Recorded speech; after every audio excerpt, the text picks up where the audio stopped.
मुझे नहीं रोक सकोगे तुम। सुरक्षित रहना चाहते हो तो हट जाओ मेरे मार्ग से। रोकूंगा ही नहीं दुष्ट, अपितु तुम्हें यहाँ से दूर भी भगा दूंगा। माँ के निकट तुम्हारी छाया भी नहीं पहुँचने दूंगा मैं। बस अब मुख से नहीं, मुष्टि प्रहार से संवाद करेंगे हम।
अपनी वास्तविक शक्ति को जागृत करो मूर्खों,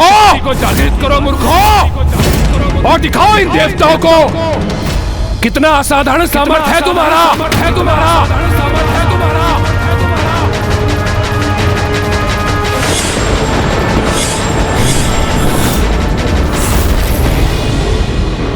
देवसेना, दुर्गमासुर के समस्त योद्धा शिथिल पड़ चुके हैं।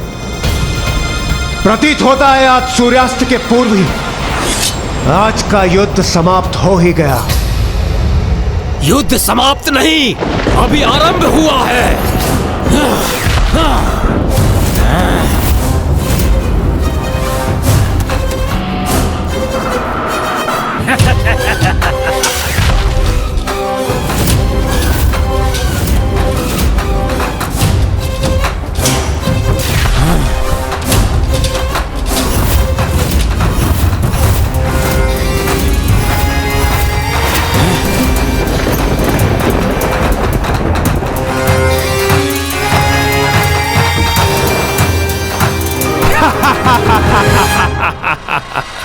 मेरे दुर्गमासुर के महायोद्धा है ये, अब ये तुम्हें पराजित करेंगे दुष्ट देवताओं।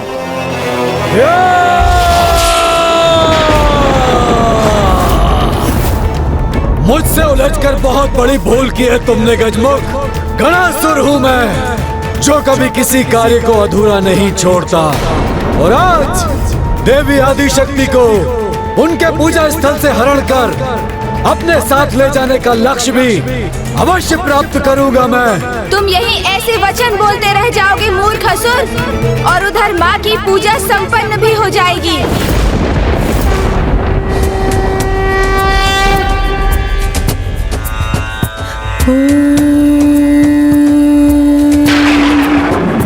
त्र्यंबकं यजामहे सुगंधिं पुष्टिवर्धनम् उर्वारुकमिव बन्धनात् मृत्युर्मुक्षयमामृतात्।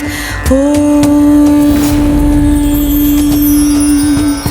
त्र्यंबकं यजामहे सुगंधिं पुष्टिवर्धनम् उर्वारुकमिव बन्धनात् मृत्युर्मुक्षयमामृतात्। ॐ नमः शिवाय।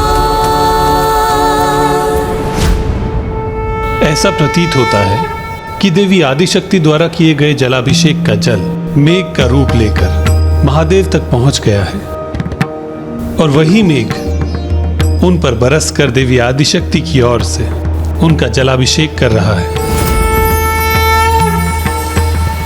देवी आदिशक्ति तो जैसे दोनों स्थानों पर उपस्थित है, विंध्याचल पर्वत पर भी और कैलाश पर भी।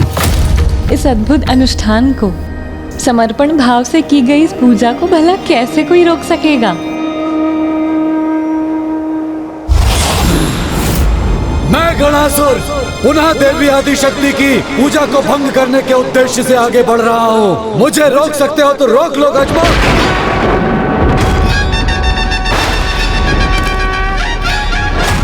अपने अंत के उदाहरण को इतने निकट देखने के उपरांत भी सद्बुद्धि नहीं जागृत हुई ना तुम में? अभी भी दुष्टता का त्याग नहीं किया ना तुमने? तो स्मरण रहे, अब तुम्हारा अंत और भी समीप आ गया है दुष्ट।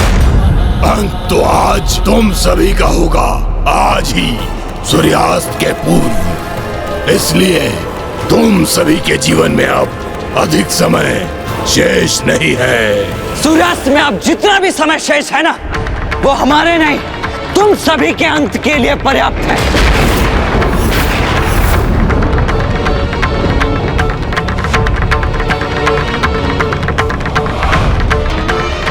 मेरे आक्रमण को सहने के लिए तैयार हो जाओ गजमुख। आज सूर्यास्त के पूर्व जो भी मुझे देवी आदिशक्ति तक पहुंचने से रोकने का प्रयास करेगा, उसे आहत करूंगा मैं।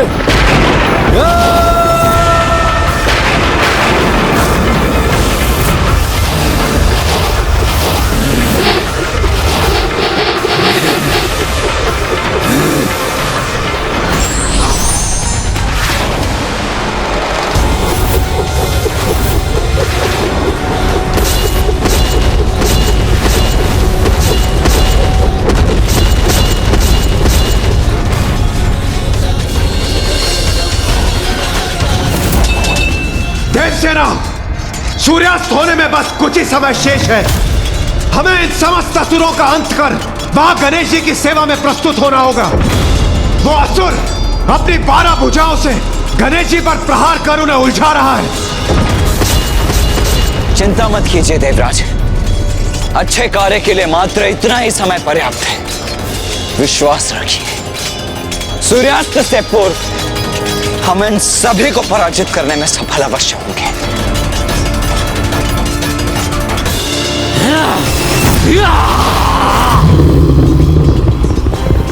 मैं अभी अपने वज्र से विद्युत शक्ति का संचार करता हूं।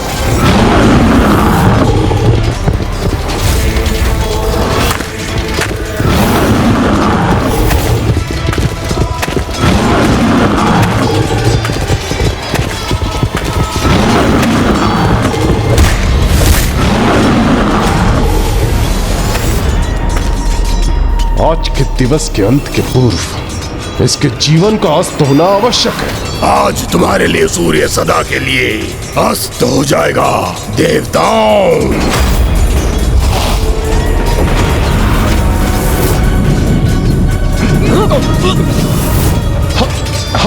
हमें कुछ स्पष्ट दिखाई नहीं दे रहा। इस असुर के मुख से उगल तपिश हमें नेत्रहीन कर रहा है।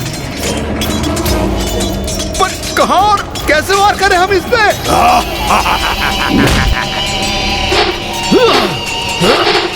मैं विचल बुद्धि हूँ, जिसकी बुद्धि में छल और विष भरा है।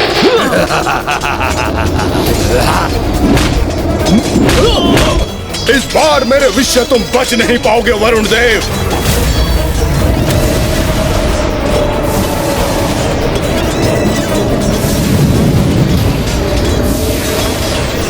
ये तो मुझे स्वयं पर लक्ष्य साधने का अवसर ही नहीं दे रहा है।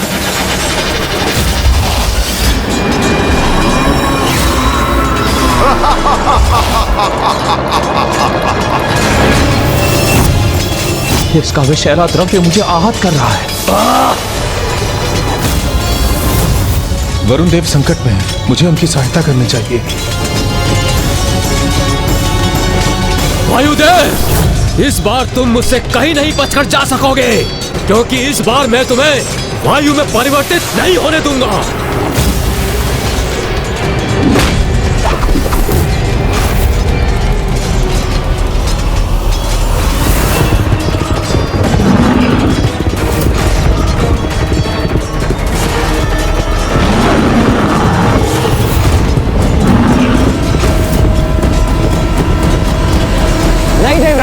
आप देवसेना की सुरक्षा सुनिश्चित कीजिए और सूर्यास्त होने से पूर्व ही इस युद्ध स्थल को इन असुरों से रिक्त कर दीजिए। इस असुर से तो मैं स्वयं निपट लूंगा।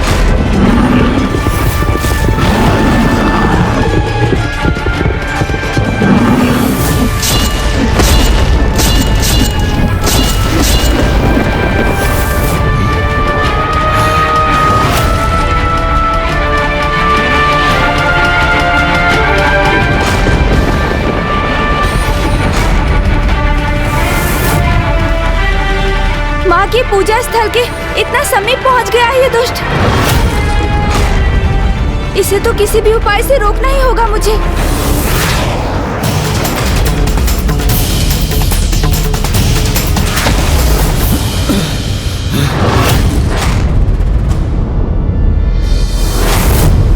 अरे वाह, इतनी लंबी छलांग लगा दी तुमने, फिर भी मुझे नहीं रोक पाओगे तुम।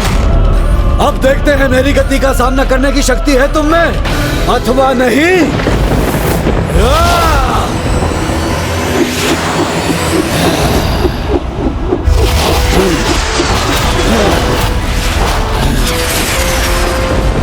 जब तक तुम इनका कोई उपाय करोगे, मैं तुम्हारी माता तक पहुंच जाऊंगा गजमुख।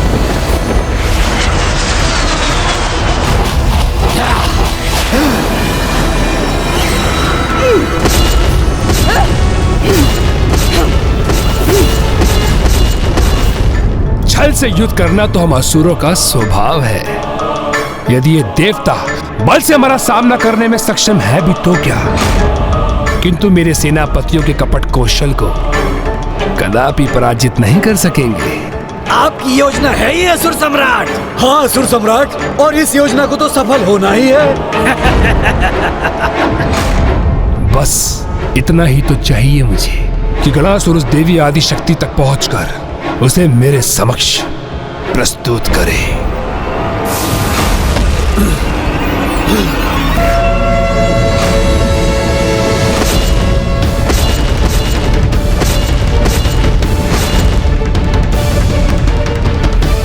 बस मुझे एक छलांग मारने की और देर है और मैं पूजा स्थल में प्रवेश कर जाऊंगा।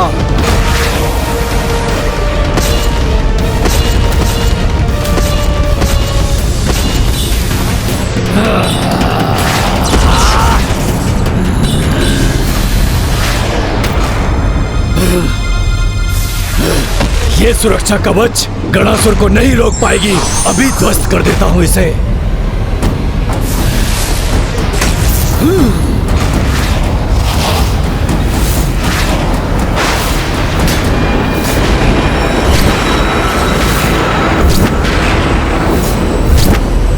ये दुस्साहस कदापि मत करना गणासुर। ये दुस्साहस कदापि मत करना गणासुर। ये दुस्साहस कदापि मत करना गणासुर। ओह, तो ये मेरा भ्रम मात्र था, किंतु कोई बात नहीं। अभी इस गजमुख को रोककर अपने भ्रम को वास्तविकता में भी बदल देगा ये गणासुर।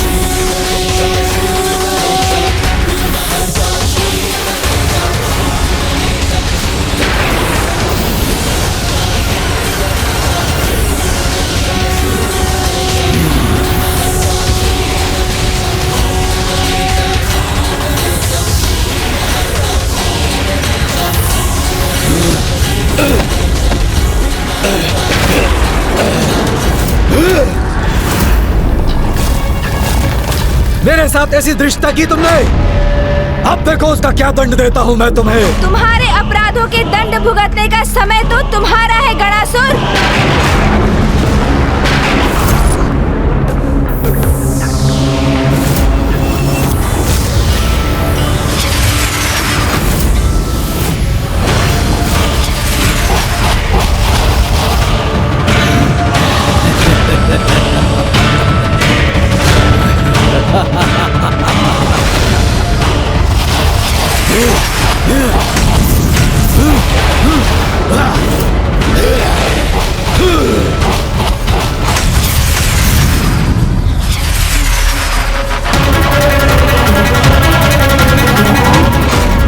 मैं अकेला था, तुम अपनी सूंड की सहायता से रोकने में सफल हुए थे गजमुख, किंतु जब मैं अपने ही समान 12 गणासुरों में विभक्त हो गया हूँ, तो मेरे इन 12 प्रतिरूपों को कैसे रोक सकोगे तुम?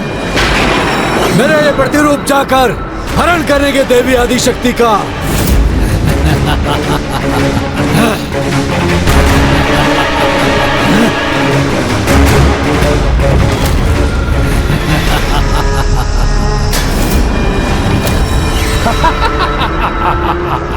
अब अवश्य सफल होगा गणासुर।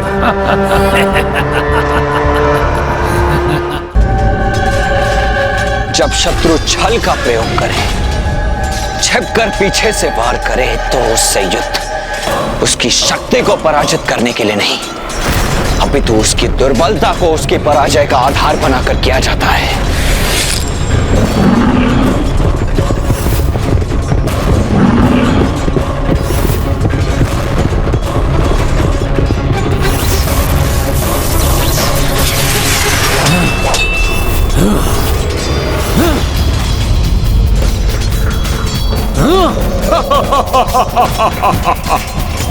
ये दुष्ट अपना विषैला द्रव्य बाहर फेंक कर स्वयं पीछे हट रहा है, जिससे कि ये उसके संपर्क में न है। अर्थात इसकी शक्ति ही इसकी दुर्बलता भी है। तो मुझे उसी को अस्त्र बनाकर इसे शीघ्र अतिशीघ्र पराजित करना होगा, क्योंकि सूर्यास्त में अब अधिक समय शेष नहीं है।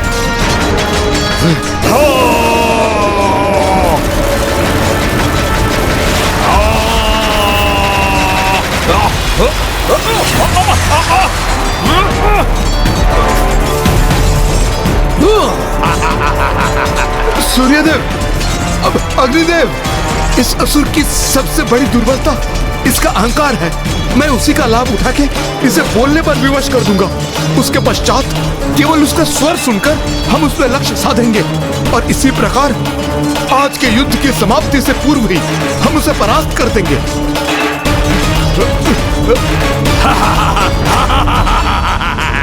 अरे ये विशाल बुद्धि, लगता है तुम्हें केवल लुका छिपी की क्रीड़ा में ही आनंद प्राप्त होता है। वैसे भी हमारे समक्ष आके हमसे युद्ध करने में तो अक्षम हो ना तुम। विचल बुद्धि हूँ, विचल बुद्धि। मेरी बुद्धि में जितना विष भरा है, उससे उत्पन्न छल का तुम सामना नहीं कर पाओगे। तुम्हें क्या प्रतीत हुआ कि तुम मुझे ऐसे उत्तेजित कर दोगे और मैं तुम्हारे समक्ष प्रस्तुत हो जाऊंगा? हाँ, कदापि नहीं, कदापि नहीं।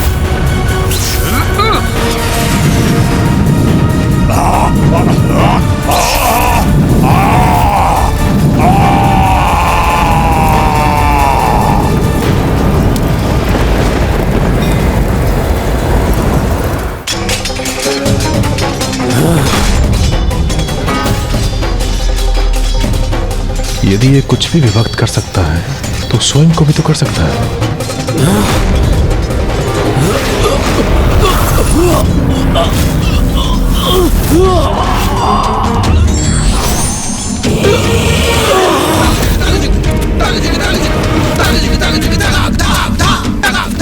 ये असुर कुछ भी करने के पूर्व उस पर पूर्ण विचार नहीं करता। यही इसकी सबसे बड़ी दुर्बलता है। इसलिए तो स्वयं को 12 भागों में बांट दिया इसने, ये भूल कर कि यदि ये पूर्ण होता तो कहीं अधिक शक्तिशाली होता। इसलिए इसके पुनः साथ आने के पूर्व मुझे इसका उपाय करना ही होगा।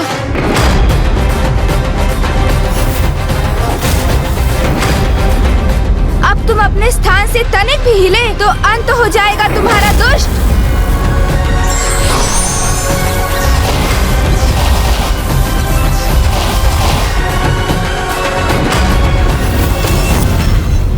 पुनः रोक दिया गजमुख ने गणासुर को, और मेरे अन्य योद्धा भी महासंकट में है।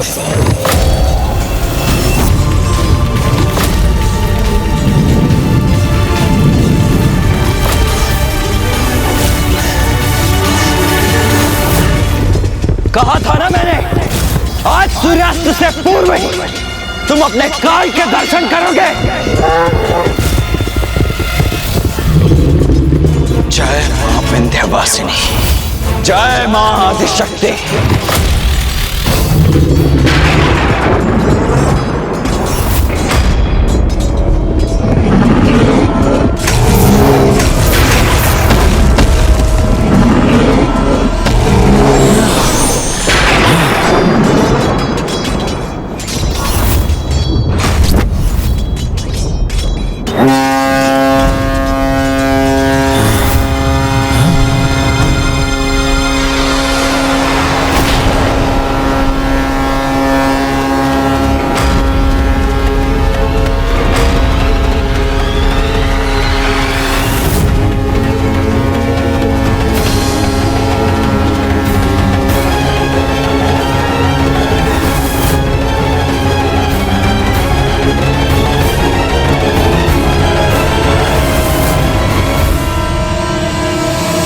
के इसने तो समय से पूर्व ही तुरुही बजाकर आज के युद्ध की समाप्ति का संकेत कर दिया।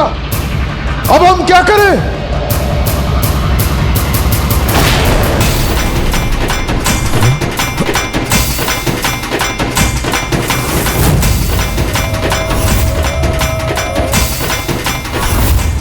यह सर्वथा अनुचित है।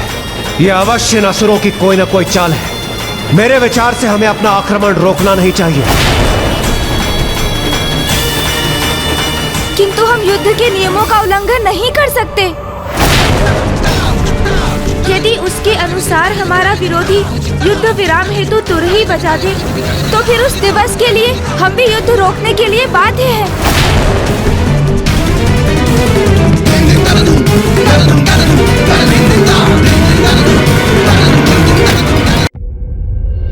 इस दुष्ट ने छल से सूर्यास्त के पूर्व ही युद्ध विराम की तुरही बजा दी, किंतु अब ये सुरक्षित लौटेंगे अथवा नहीं, यह केवल देव सेनापति कुमार कार्तिकेय के निर्णय पर ही निर्भर करता है।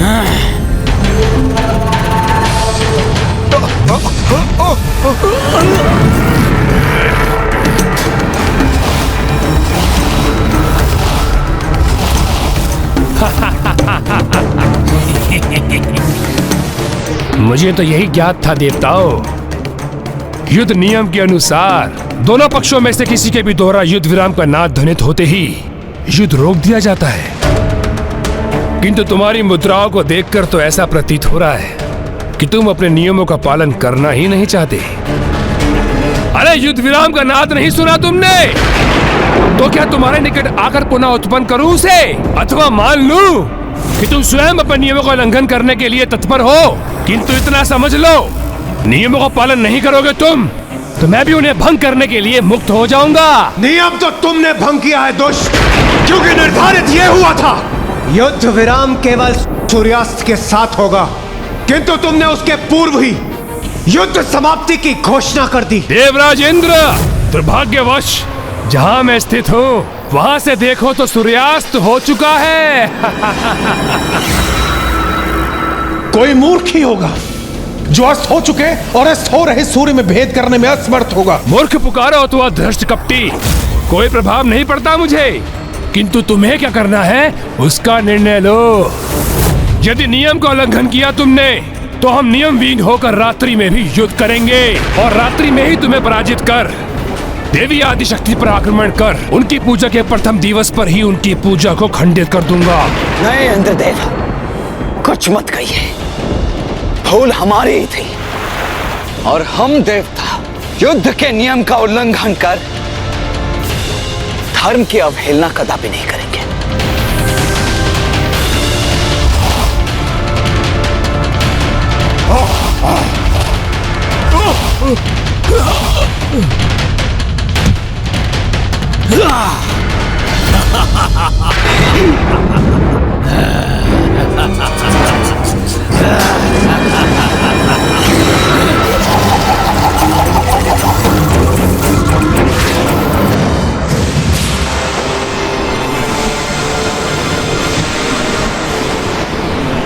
मैंने कहा था ना गजमुख, तुम्हें पराजित करने के लिए तुम्हारे नियमों को ही अपना अस्त्र बनाऊंगा मैं। और अभी तो यह आरंभ है, आगे आगे देखो ये दुर्गमासुर क्या क्या करता है। यदि इतना ही विश्वास है स्वयं पर, तो रणभूमि में क्यों नहीं आए? यदि किसी प्रकार कल के युद्ध में सुरक्षित रह भी गए, तुम्हारी ये इच्छा भी पूर्ण कर दूंगा मैं।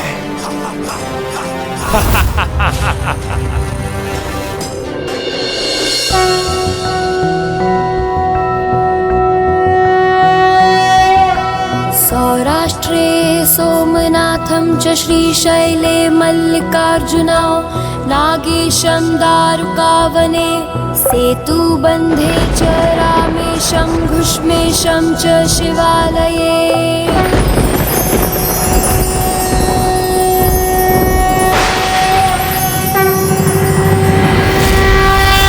पूजा के प्रथम दिवस पर देवी आदिशक्ति द्वारा शुद्ध जल के इस जलाभिषेक का कितना अद्भुत परिणाम है, जिससे महादेव पर जल समर्पित करने वाला तन मन और इंद्रियों से पावन होकर अपनी किसी भी इच्छा को पूर्ण करने में समर्थ होता है।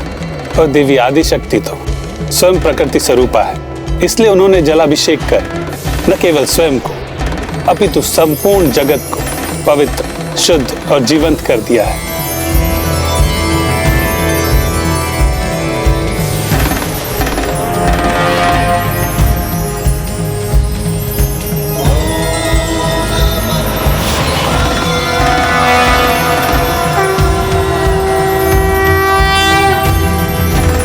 जिनका अंतर इतना शुद्ध और पवित्र हो जाता है, उनके भीतर से एक अनुपम तेज प्रकट होता है और फिर शुद्धता की वही आभा उनके विचारों में प्रदर्शित होती है। जो सुपात्र होते हैं वो जगत में व्याप्त उस शुद्धता को ग्रहण करने में सक्षम होते हैं, किंतु कुपात्र उसे नकार कर अस्वीकार कर देते हैं।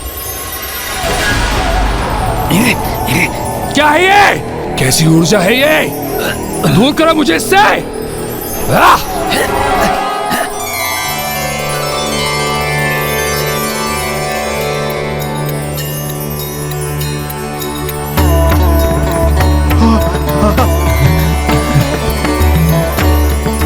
आश्चर्य है, द्वेष और क्रोध की जो नकारात्मक भावनाएं उन असुरों के प्रति थी, वो अकस्मात ही लुप्त हो गई और मेरे भीतर अपार दिव्य ऊर्जा एवं विचारों की शुद्धता का आभास हो रहा है। मुझे ये अवश्य माँ के द्वारा किए गए जलाभिषेक का ही परिणाम है। हाँ गणेश, मुझे भी एक अद्भुत शांति का आभास हो रहा है। ऐसा प्रतीत हो रहा है जैसे एक और दिवस के युद्ध के लिए हमारे भीतर अतिरिक्त ऊर्जा और शक्ति का संचार हो गया है। अनुज गणेश, गणासुर को माँ की पूजा में बाधा डालने से रोककर तुमने बहुत उचित कार्य किया, क्योंकि अब उन असुरों से युद्ध के लिए एक नवीन स्फूर्ति से भर गई है देवसेना। ये तो देवी आदि शक्ति के प्रथम दिवस के जलाभिषेक का ही परिणाम भर है और आगामी 2 दिवसों में वो तीनों जलाभिषेक संपन्न कर लेंगी, अर्थात दुग्ध और गन्ने की रस को शिवलिंग पर समर्पित कर भस्म आरती पूर्ण करेंगी, तो उनकी पूरी शक्ति जागृत होगी और फिर चाहे कोई भी असुर हो, कितना भी शक्तिशाली क्यों ना हो, उनके अथवा उनकी सेना के समक्ष कदापि नहीं टिक सकेगा।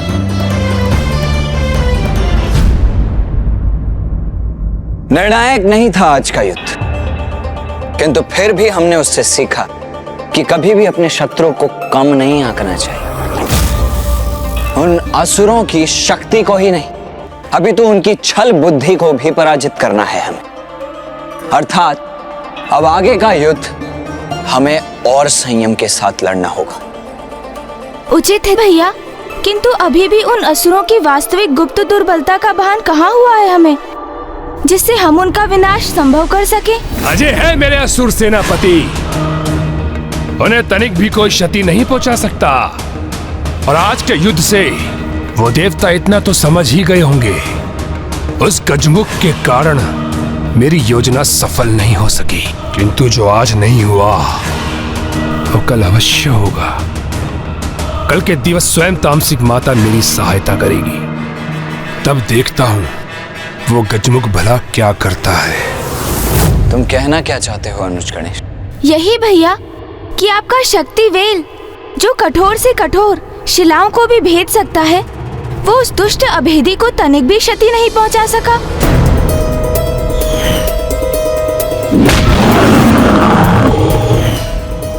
अग्निदेव, सूर्यदेव, आपके ताप और तेज से तो लौह भी पिघल जाते हैं, किंतु वो दुष्ट विच्छल बुद्धि आप दोनों की शक्तियों को बड़ी सरलता से सह गया।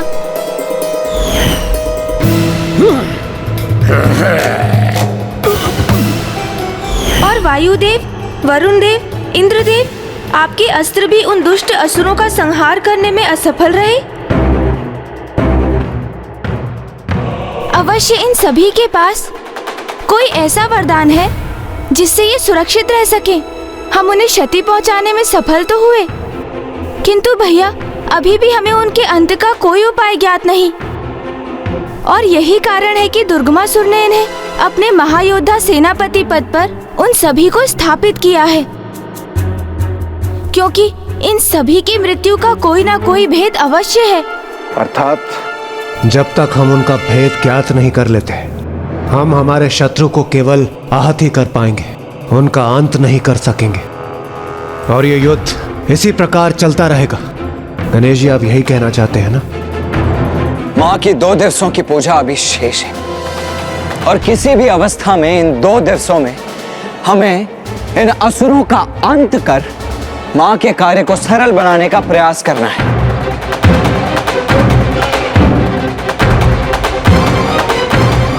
इसीलिए हमारे पास कल भोर तक का ही समय है, जिसमें किसी ना किसी उपाय से हम इनके समस्त भेद ज्ञात कर लें। भैया, मैं अभी आया। गणेश, गणेश, गणेश जी, यहाँ इतना गंभीर विचार विमर्श चल रहा है, इसके मध्य में ही ये गणेश जी कहाँ चले गए?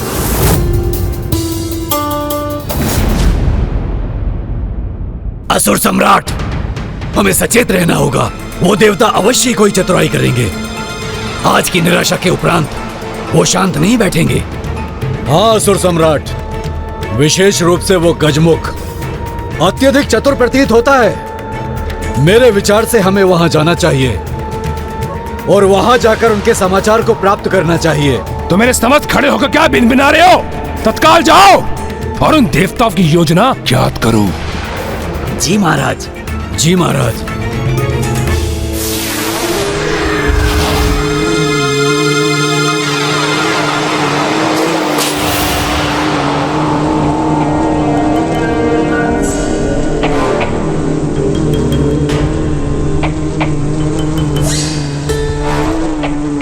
देवताओं से उनकी गुप्त योजना ज्ञात कर ये सूचना मैं पहुंचाऊंगा सम्राट तक। नहीं भ्राता, ये समाचार तो मैं दूंगा उन्हें और उनके मुख से अपनी प्रशंसा प्राप्त करूंगा। और मुझे ज्ञात है कि ये समाचार हमें कहाँ प्राप्त होगा। जिस शिविर में वो कल थे, आज भी हमें वहीं मिलेंगे।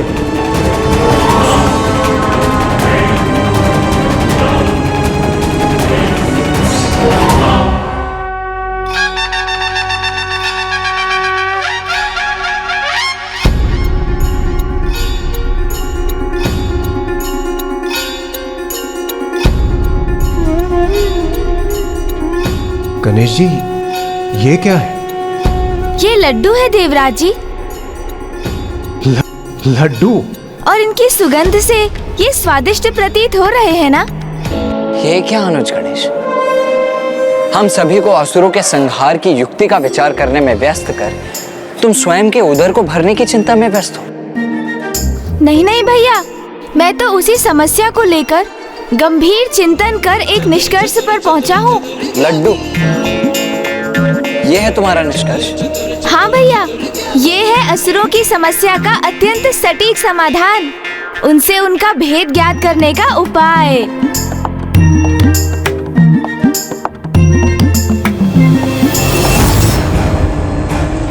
मैं तुमसे पूर्व पहुंचा हूँ तो असुर सम्राट को ये समाचार मैं ही दूंगा।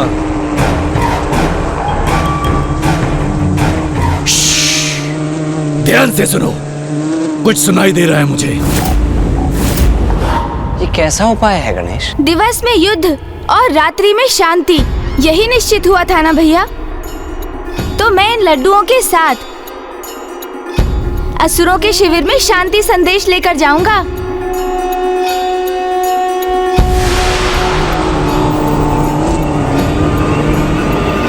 हमारे वहां पहुंचने पर वो अपने अस्त्र शस्त्र भले ही उठा लें, किंतु इन लड्डुओं को देखकर वो स्वयं नीचे हो जाएंगे, क्योंकि भूखे होंगे ना वो भैया।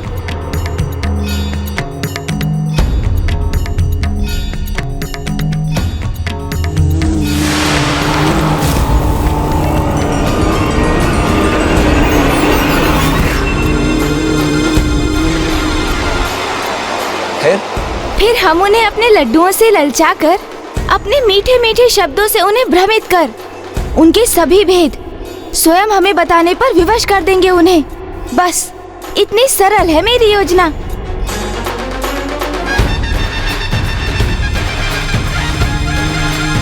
किंतु ये योजना तो तभी सफल हो पाएगी ना गणेश, जब उन असुरों को इस योजना की तनिक भी भनक तक ना हो।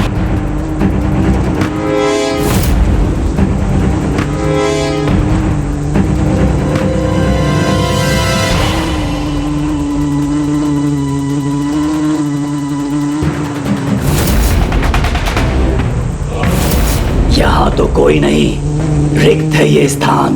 यदि समस्त देवता देवराज इंद्र के शिविर में नहीं हैं, तो अवश्य ही देव सेनापति कार्तिकेय के शिविर में होंगे। आओ, उन्हें चलकर वहां देखते हैं। उचित, हमें सतर्क रहना होगा, जिससे उन्हें यह ज्ञात ना हो कि आप वहां क्यों गए।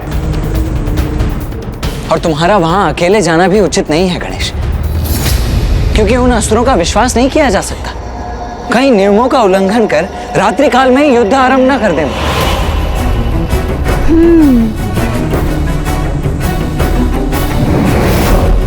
गणेश, तुमने अनेकों बार प्रमाणित किया कि कठिन परिस्थितियों में शांतिपूर्वक विचार करने से किसी भी समस्या का समाधान निकल ही आता है। इसीलिए मैं भी तुम्हारे साथ चलूंगा। उचित है भैया, एक से भले फिर दो।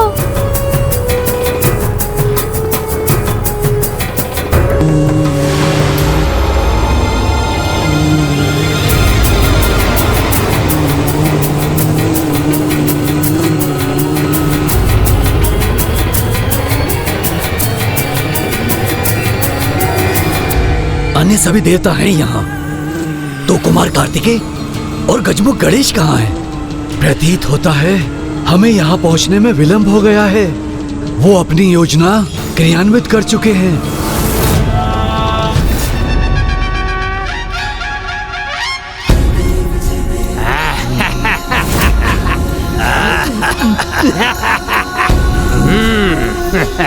इन्हें ऐसे उत्सव मनाते देखकर तो यही प्रतीत हो रहा है भैया, जैसे ये युद्ध में विजय प्राप्त कर चुके हो। ये भ्रम है उनका गणेश। अहंकार ने जिसकी दृष्टि बाधित कर दी, उसे तो पराजय में भी विजय ही दिखाई देगी।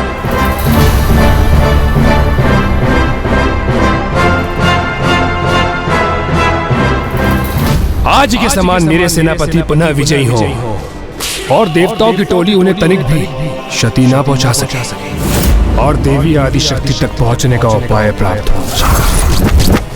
उनके प्रथम दिवस की पूजा संपन्न तो हो चुकी होगी, किंतु 2 दिवस की पूजा को मैं बाधित कर सकूं, उसके लिए मुझे तामसिक माता की सहायता लेनी होगी। अब मैं सर्वशक्तिशाली हूं। युद्ध में विजय प्राप्ति के लिए अपनी उस शक्ति का प्रयोग कैसे करूं, इसमें तो वही मेरा मार्गदर्शन कर सकती है।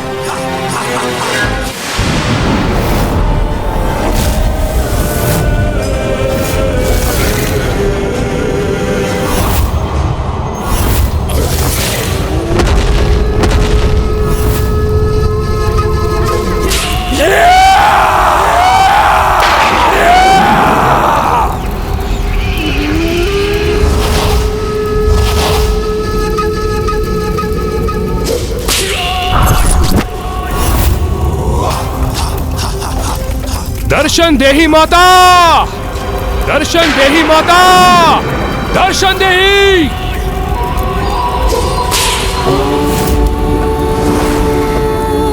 नमः शिवाय।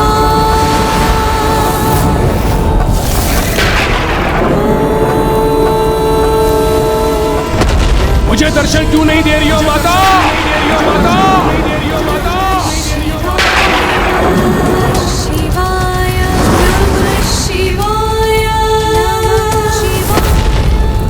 मेरा स्वर नहीं पहुंच रहा क्या आप सब? नहीं पहुंच रहा क्या आप सब? नहीं पहुंच रहा क्या आप सब?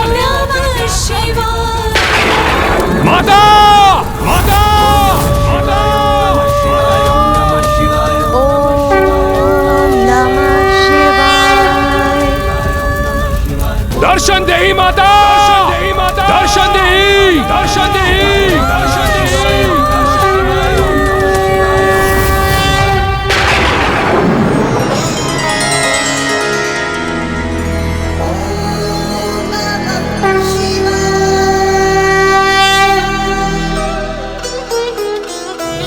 दर्शन देही माता, दर्शन देही माता, दर्शन देही माता, दर्शन देही। आज इस दुष्ट की पुकार तामसिक माता तक कदापि नहीं पहुंच सकेगी, क्योंकि तामसिक माता माँ के साथ पिताश्री अर्थात जगत पिता महादेव की पूजा में लीन है।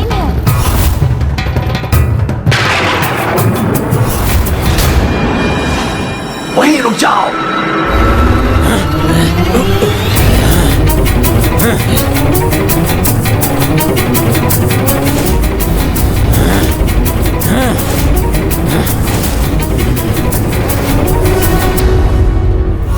अरे अरे, हम यहाँ युद्ध करने के लिए नहीं आए हैं असुर जी, जो आप ऐसे सावधान हो गए। हमारी शत्रुता तो सूर्योदय से सूर्यास्त तक ही है। दिवस हो अथवा रात्रि, देवता सदा हमारे शत्रु थे और सदैव हमारे शत्रु ही रहेंगे। असुर जी, हमें शत्रुता निभानी होती तो हम इस युद्ध विराम के समय कोई अस्त्र शस्त्र धारण कर यहाँ पहुँचते ना, किंतु हमारे हाथ में तो लड्डू की टोकरी है।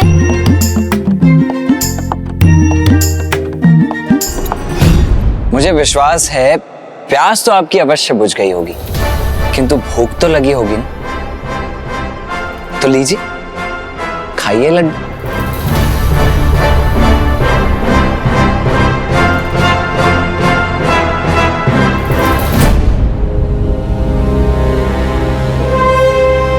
संकोच मत कीजिए असुर जी, आप सब तो लड्डुओं का भोग कीजिए और इसमें चिंता का कोई भी कारण नहीं है, क्योंकि आपके असुर सम्राट ने स्वयं इस युद्ध विराम के नियम को स्वीकार किया है। चतुर चतुर चतुर चतुर ज्ञानी। हाँ, खाइए ना, खाइए।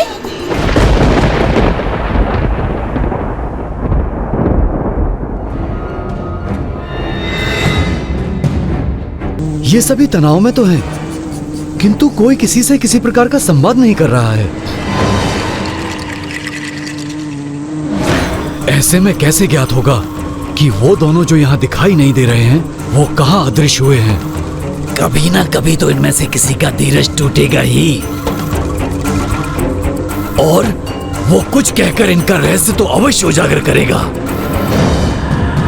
किंतु कहीं उसमें अत्यधिक विलंब ना हो जाए और वो दोनों जिस भी प्रयोजन के लिए जहां भी गए हैं उसमें सफल ना हो जाएं।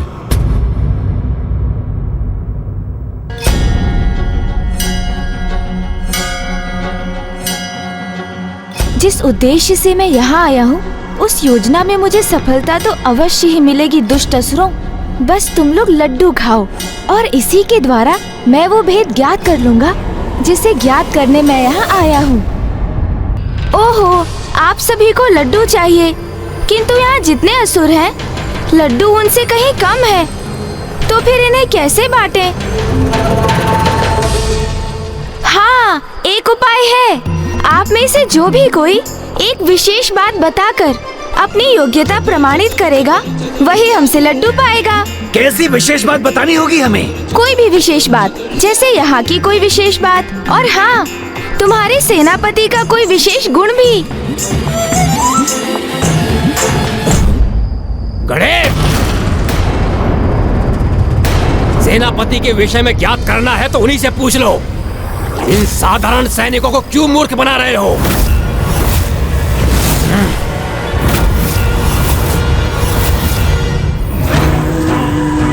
मुझे ऐसा आभास हो रहा है जैसे प्रथम पूज्य गणेश जी और कुमार कार्तिक के किसी संकट में हमें उनकी सहायता हेतु उन असुरों के शिविर में प्रवेश करना होगा।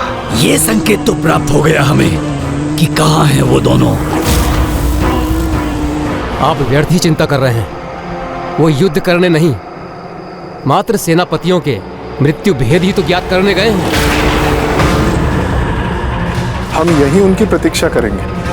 आप कुमार कार्तिकेय और गणेश जी पर विश्वास रखें, और वैसे भी संशय संकट बनकर ही प्रकट होता है। विनाश लोचन भ्राता, हमें शीघ्र लौटना होगा। हाँ भ्राता नाशलोचन, और असुर सम्राट को इनके छल के प्रति सचेत करना होगा।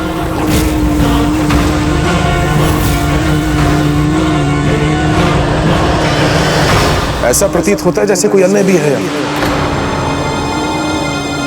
जो गुप्त रूप से हमारे संवाद सुन रहा है।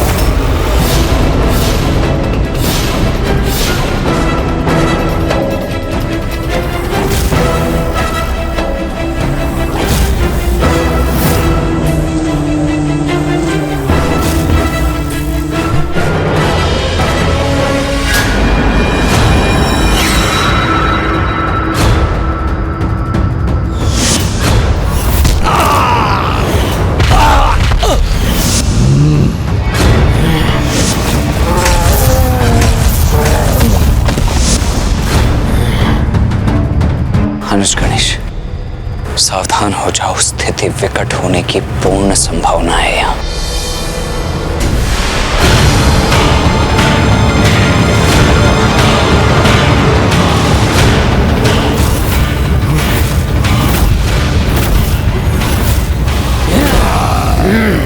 महायोद्धा असुरों, अपने क्रोध और पराक्रम का प्रदर्शन कल रणभूमि में करना।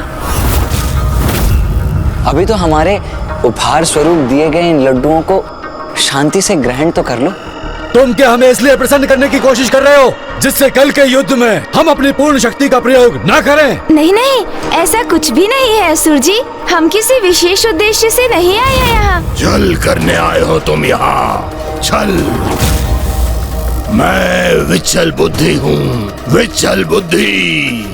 छल करने और छल समझने में सर्वथा निपुण हूँ मैं। वही तो मैं कह रहा था भैया से अभी कि पांचों असुर सेनापतियों में शक्ति और युक्ति दोनों में सर्वाधिक निपुण आप ही हैं। भैया को मेरा ये कथन स्वीकार ही नहीं था। इनके अनुसार ये अभेदी सबसे समर्थ है और अन्य देवता, उनका तो मत था कि इस शिविर में कोई सर्वाधिक शक्तिशाली है तो वो है महासुर गणासुर जी। हाँ हाँ, सत्य ही तो कहा मैंने।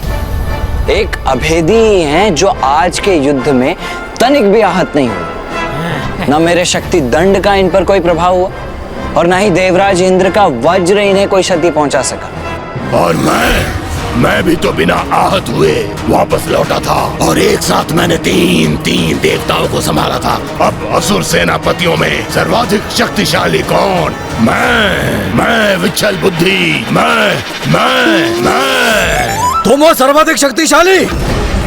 कैसा प्रयास है ये? मैं हूँ सर्वाधिक शक्ति संपन्न। तुम जैसे 12 असुरों की शक्ति अपने भीतर समाहित किए हुए हूँ मैं। बस तुम्हारे अंदर तो 12 ही समाहित है ना, लेकिन तुम्हारे जैसे 24 को एक क्षण में अपने विषैले द्रव्य से घुला सकता हूँ। यही तो मैं चाहता था। अब ये दुष्ट अपने रहस्य स्वयं ही उजागर कर देंगे। तब तक मैं करता हूँ लड्डुओं का सेवन। देवगण, प्रथम पूज्य गणेश जी और कुमार कार्तिकेय का रहस्य ही रहना चाहिए। किंतु यदि यहाँ कोई है तो उसका सुरक्षित यहाँ से लौटकर जाना उचित नहीं होगा। भ्राता विनाश लोचन, इसके पूर्व की बहुत देर हो जाए, हमें यहाँ से निकलना चाहिए। हाँ भ्राता नाशलोचन, अन्यथा यहाँ अग्नि में भस्म हो जाएंगे हम, अथवा ये हमें ढूंढकर हमारा वध कर देंगे।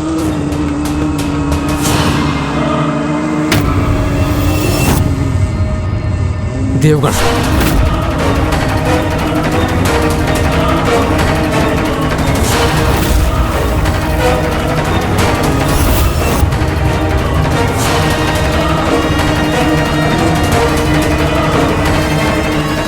दर्शन देही माता, दर्शन देही माता, दर्शन देही माता, दर्शन देही, दर्शन देही।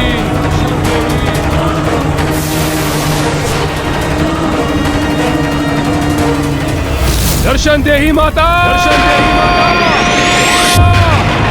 दर्शन देही माता, दर्शन देही माता, दर्शन देही, दर्शन देही। आज मेरे द्वारा आवाहन करने पर भी नहीं आई आप माता, तो अब मुझे ही आपके पास आना पड़ेगा। देखा भैया, दुर्गमासुर जी कितनी भली भांति अपना अनुष्ठान करते हैं, इसीलिए इतने वरदान प्राप्त है उन्हें। इन पांचों को देखकर तो वैसे यही प्रतीत होता है कि कदाचित अन्य देवता ही उचित कह रहे थे। इनमें यदि किसी के पास कोई वरदान है तो वो गणासुर ही हो सकते हैं, क्योंकि इनसे युद्ध किया था मैंने। अपार शक्ति है भैया इनके पास। हाँ हाँ, अत्यंत विशेष वरदान प्राप्त है मुझे, इसलिए तो मैं कह रहा था सभी में सर्वाधिक शक्तिशाली मैं ही हूँ। ये चारों अपनी समस्त शक्ति से भी मेरा सामना नहीं कर सकते।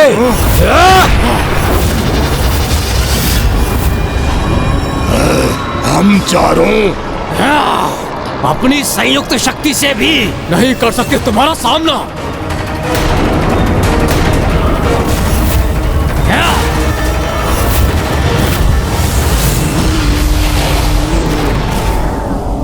प्रणाम असुर सम्राट। प्रणाम असुर सम्राट। कहो, क्या सूचना लाए हो तुम? देवताओं का भेद ज्ञात हुआ कि नहीं?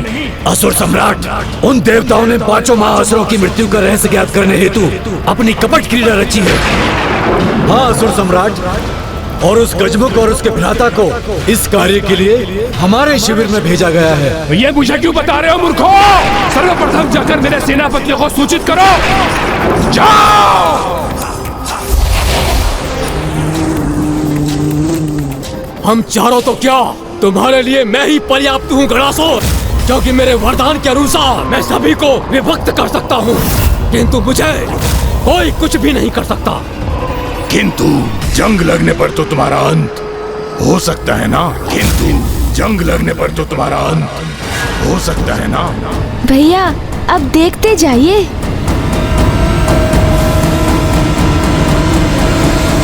हम शीघ्र सावधान करेंगे उन्हें। किंतु मेरा अंत कोई नहीं कर सकता।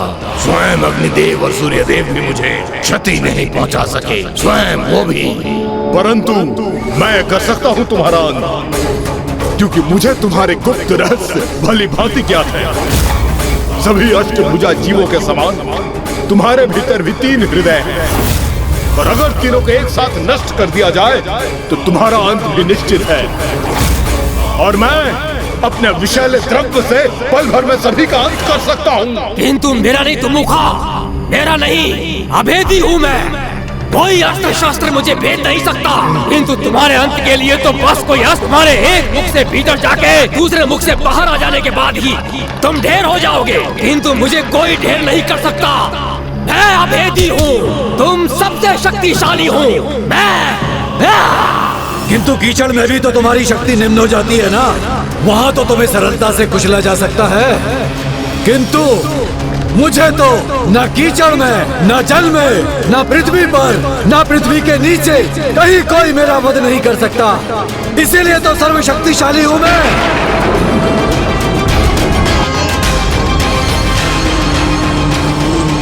गणासुर, यदि तुम्हारे 12 प्रतिरूप तुमसे विभक्त हो जाएं और वो एक होने से अस्वीकार कर दे, और यदि एक एक करके उन 12 का वध किया जाए तो तुम्हारी मृत्यु तो निश्चित है, और यदि तुम्हारी मृत्यु निश्चित है तो तुम सर्वशक्तिशाली कैसे हुए? तो इसलिए जाके कह दो देवताओं से, क्योंकि ये अभेदी ही सर्वशक्तिशाली है।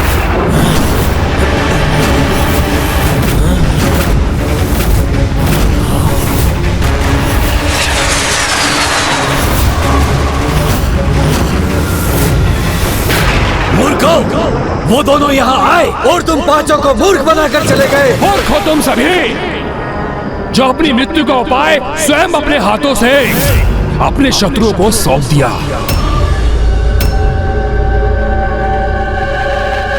अब इस प्रकार मुंह लटकाने से क्या होगा? सूर्योदय होने में भी अभी कुछ समय शेष है। युद्ध की तैयारी करो, स्मरण रहे जब तक मैं शेष हूँ वो तुम्हारा रहस्य ज्ञात करने के उपरांत भी तुम्हें कोई क्षति नहीं पहुंचा सकते। यही उपाय है उन 5 को उनके काल के निकट भेजने के लिए।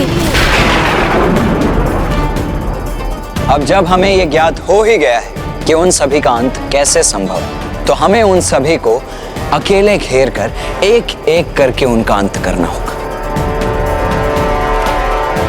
जिससे उनमें से कोई भी मां की दूसरे दिवस की पूजा में बाधा उत्पन्न न कर सके।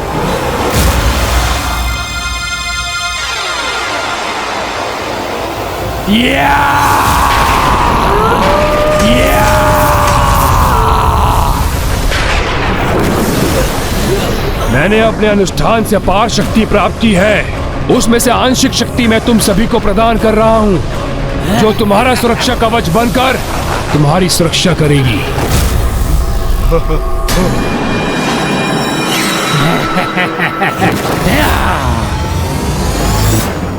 द्वितीय दिवस के दुग्धाभिषेक के पश्चात मां की बस एक ही दिवस की पूजा और शेष रह जाएगी। इसीलिए आप तैयार हो जाइए देवगण।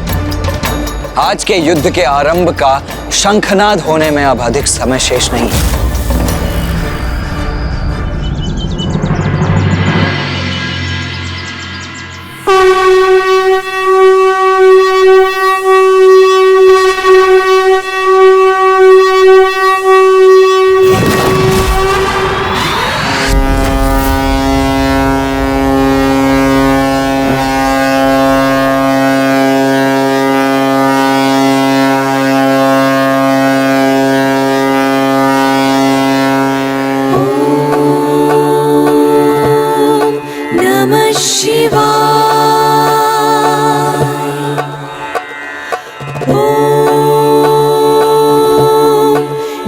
शिवाय। दुग्ध अभिषेक दीर्घ आयु और सुरक्षा प्रदान करता है और अकाल मृत्यु और अन्य अनिष्ट से सुरक्षित रखता है। आज इस दुग्ध अभिषेक का सूर्य अस्त के पूर्व संपन्न होना अनिवार्य है ताकि कल देवी आदिशक्ति गन्ने के रस से अभिषेक करें। भभूत आरती के पश्चात अपने 3 दिनों की पूजा संपन्न कर सके और दुर्गमासुर के वध हेतु युद्ध भूमि में प्रस्तुत हो सके। देवी आदिशक्ति द्वारा ये दुग्ध अभिषेक अवश्य पूर्ण होगा। नमः शिवाय।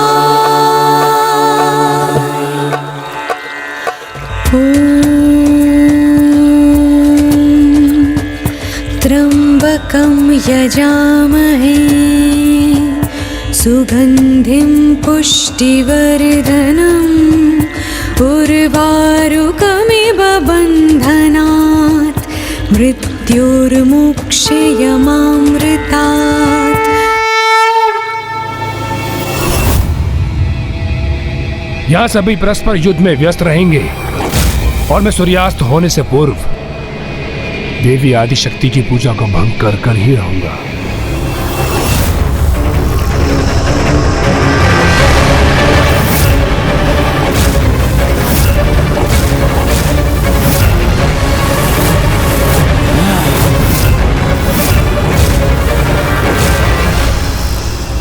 देवताओं, तुम कुछ भी कर लो किंतु हमारा सामना कदापि नहीं कर सकोगे।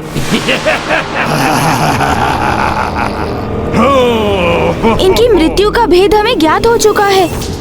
इसका आभास होने पर भी चिंता और भय के स्थान पर ये आत्मविश्वास से भरे दिखाई दे रहे हैं। इसका भला क्या कारण हो सकता है भैया?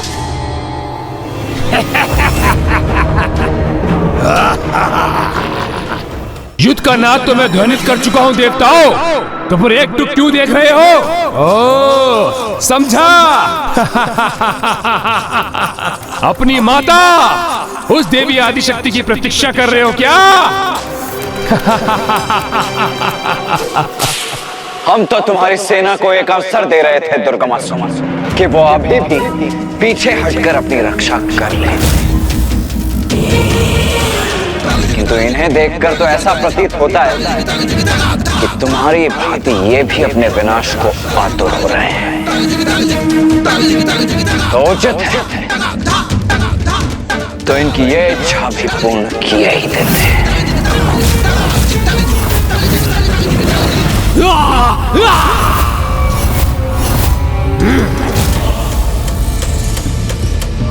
देवताओं, ये भक्त करेगा, ये भक्तासुर तुम्हें।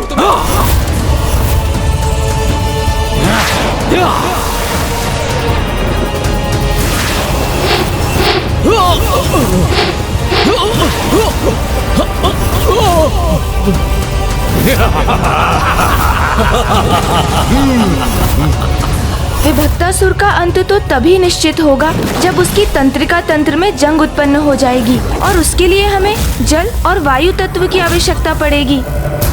अर्थात ये कार्य हमें ही करना होगा वायुदेव। ये कार्य तो मैं सहर्ष करूंगा वरुणदेव।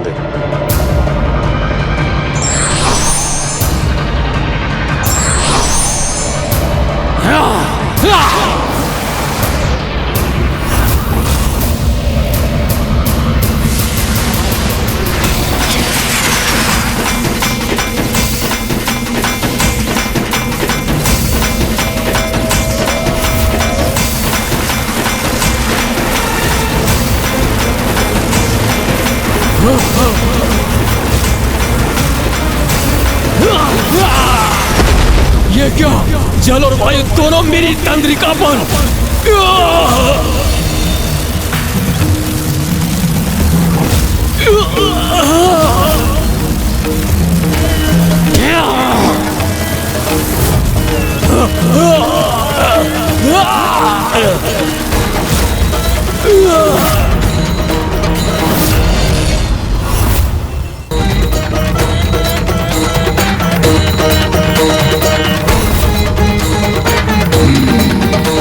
अष्टभुज होने के कारण विश्चल बुद्धि के 3 हृदय हैं।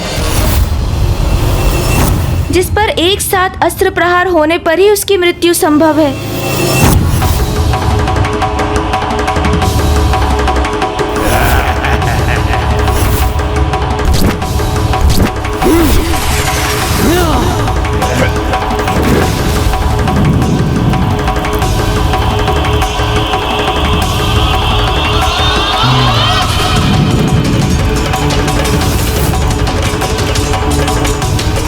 धन्यवाद अग्निदेव। आपकी अग्नि के प्रभाव से मुझे उसके तीनों हृदय स्पष्ट दिखाई दे रहे हैं।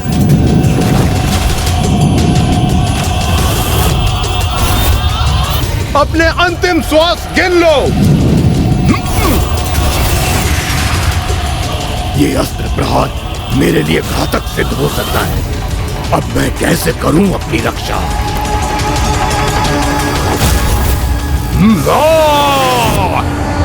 दुमुखासुर के वध हेतु अस्त्र को उसके एक मुख से प्रविष्ट कर उसके दूसरे मुख से निकालना होगा।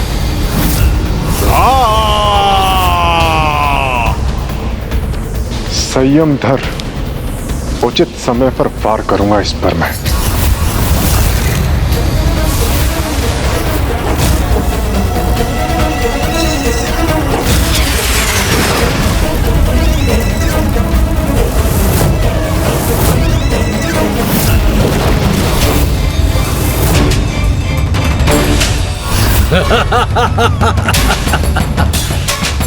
देखो गजमुख, देखो मेरी 12 भुजाएं 12 भयंकर अस्त्रों के समान हैं। गणासुर का वध तो तभी संभव है जब उसके 12 हाथ उससे विलग होंगे, और अब ये विलग होकर रहेगा।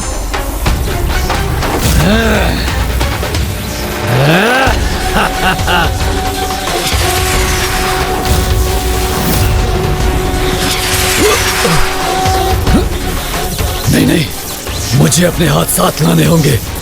तुम्हारा वध मैं नहीं, माँ का खड़ग करेगा।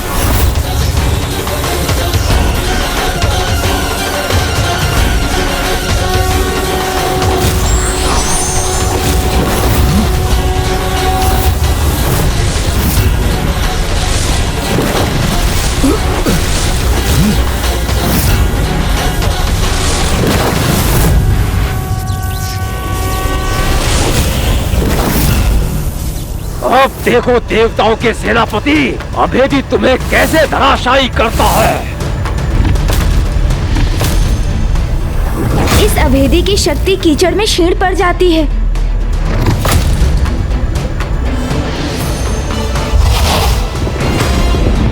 जय मां आदिशक्ति।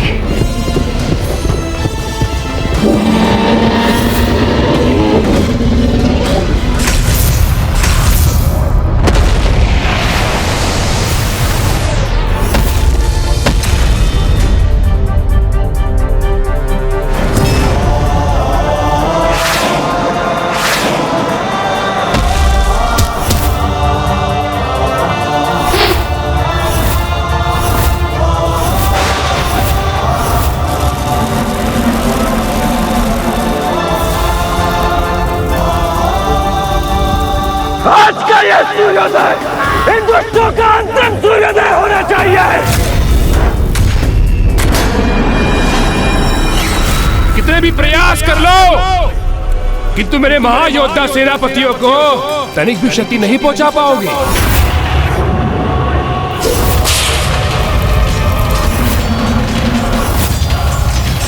ये क्या? हमने तो इनके सभी महायोद्धाओं को पराजित कर दिया, फिर भी ये दुष्ट ऐसा क्यों कह रहा है? कहीं हमसे कोई चूक तो नहीं हो गई? किंतु क्या?